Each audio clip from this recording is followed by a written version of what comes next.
Hello students, how are you? I hope आप लोग अच्छे होंगे। मैं भी अच्छा हूँ। आपका स्वागत है मेरे प्यारे से चैनल में जिसका नाम है क्रैक केमिस्ट्री। तो लास्ट क्लास हमने रॉल्स लॉ पढ़ा था, जिसमें दोनों components solute and solvent liquid था और दोनों वोलाटाइल था। तो उसी के बाद लेक्चर आगे बढ़ रहा है। अगर इस टॉपिक को देखना है तो मेरे चैनल में आप देख सकते हैं। तो आज पढ़ेंगे हम लोग types of liquid liquid binary solution. तो लिक्विड लिक्विड बाइनरी सॉल्यूशन दो टाइप का होता है, एक को बोलते हैं आइडियल, एक को बोलते हैं नॉन आइडियल सॉल्यूशन। तो बेसिकली आज हम लोग चर्चा करेंगे आइडियल सॉल्यूशन का। क्लियर है? आइडियल सॉल्यूशन का जनरल डेफिनेशन है किसी भी कंसंट्रेशन और टेम्परेचर पे अगर कोई सॉल्यूशन रॉल्स लॉ को फॉलो करता है तो this type of solution is called ideal solution. Clear है यहाँ तक? तो अब बात रहा कि कोई भी सॉल्यूशन आइडियल कब होता है। तो इसको समझने के लिए हम लोग सॉल्यूट को यहाँ पर बी मान रहे हैं और सॉल्वेंट को क्या ले रहे हैं, ए। सॉल्यूट यहाँ ले लिए एन हेक्सेन, यहाँ प्योर है। अभी सॉल्यूट नहीं है, प्योर एन हेक्सेन है। प्योर ले लिए एन हेप्टेन। अब ये दोनों को मिक्स कर दिए। मिक्स करने के बाद ये बना आइडियल सॉल्यूशन। एन हेक्सेन के पार्टिकल्स के बीच, मॉलिक्यूल्स के बीच जो फोर्स था, एन हेक्सेन का एक पार्टिकल दूसरे पार्टिकल से अट्रैक्टेड होगा, उसी को लिख रहे हैं हम लोग B dot dot B. N heptane के पार्टिकल्स के बीच, यानी कि एन हेप्टेन का एक पार्टिकल दूसरे पार्टिकल के बीच जो फोर्स ऑफ अट्रैक्शन होगा, उसको लिख रहे हैं हम लोग ए डॉट डॉट ए। क्लियर? दोनों को मिक्स किए हम लोग, तो इससे बन गया हम लोग का एक सॉल्यूशन। इसको बोलेंगे हम लोग आइडियल सॉल्यूशन। तो अब बात रहा है कोई भी सॉल्यूशन आइडियल कब बनेगा। तो उसके लिए कंडीशन है, और कंडीशन क्या है कि अगर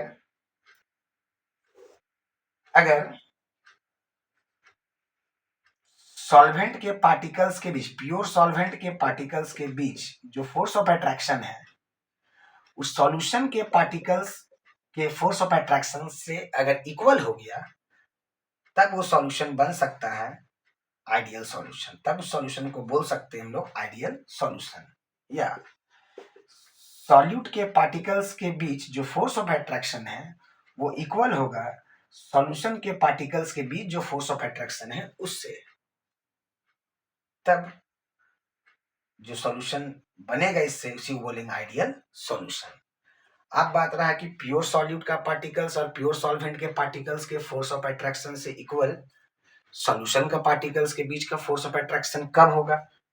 ऐसा तब होगा जब सॉल्यूट का पार्टिकल्स का साइज सॉल्यूशन के पार्टिकल के साइज से इक्वल होगा या ऑलमोस्ट इक्वल होगा। सॉल्वेंट का पार्टिकल्स का साइज सॉल्यूशन के पार्टिकल्स के साइज से ऑलमोस्ट क्या होगा, इक्वल होगा। तब कोई सॉल्यूशन आइडियल बन सकता है। क्लियर है?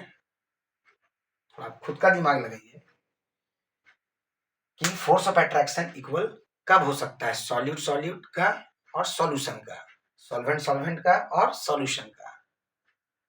जब सॉल्यूट का पार्टिकल्स का साइज सॉल्वेंट का पार्टिकल का साइज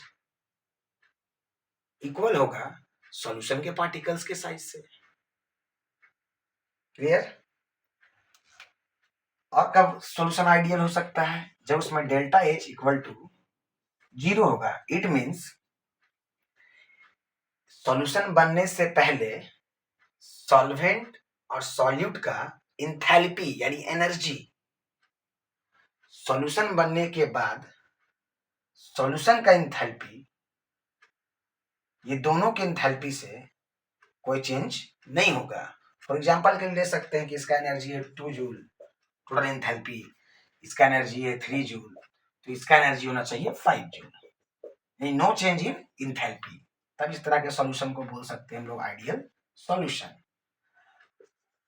और सॉल्यूशन आइडियल कब हो सकता है, जब चेंज इन वॉल्यूम, यानी कि इसको आप मान सकते हैं कि मान लीजिए 2 लीटर लिए हैं, इसको 3 लीटर ले लिए हैं, और जो सॉल्यूशन बना कितना लीटर का बना, 5 लीटर का। दोनों को मिक्स करने के बाद, यानी मिक्स करने से पहले का जो टोटल वॉल्यूम था और मिक्स करने के बाद का जो टोटल वॉल्यूम है, दोनों क्या होना चाहिए, इक्वल होगा। यानी दोनों में कोई चेंज नहीं होना चाहिए। चेंज किसके इक्वल होना चाहिए, 0 के इक्वल।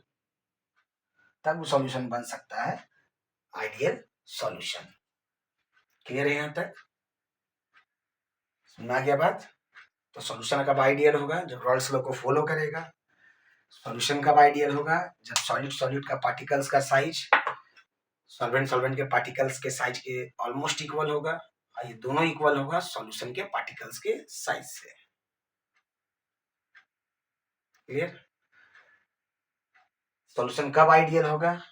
जब force of attraction solid solid के पार्टिकल्स के बीच और सॉल्वेंट सॉल्वेंट के पार्टिकल्स के बीच का फोर्स ऑफ अट्रैक्शन सॉल्यूशन के पार्टिकल्स के फोर्स ऑफ अट्रैक्शन से इक्वल होगा।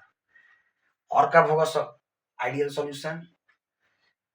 सॉलिड और सॉल्वेंट के मिलने से पहले का टोटल इंथैल्पी यानी एनर्जी, सॉल्यूशन बनने के बाद का टोटल एनर्जी सॉल्यूशन का, ये दोनों में कोई चेंज नहीं होगा, तब सॉल्यूशन आइडियल होगा।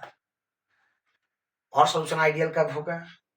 जब सॉल्यूट और सॉल्वेंट के मिलने से पहले का टोटल वॉल्यूम और सॉल्यूशन बनने के बाद का टोटल वॉल्यूम दोनों इक्वल होगा, तब सॉल्यूशन आइडियल होगा। यानी डिफरेंस जो रहेगा इंथैल्पी और वॉल्यूम में, वो जीरो के बराबर, और जीरो के बराबर का डिफरेंस का मतलब मिलने से पहले और मिलने के बाद का वैल्यू सेम होना। क्लियर? तो नेक्स्ट लेक्चर में मैं लेके आऊंगा नॉन आइडियल सॉल्यूशन का लेक्चर।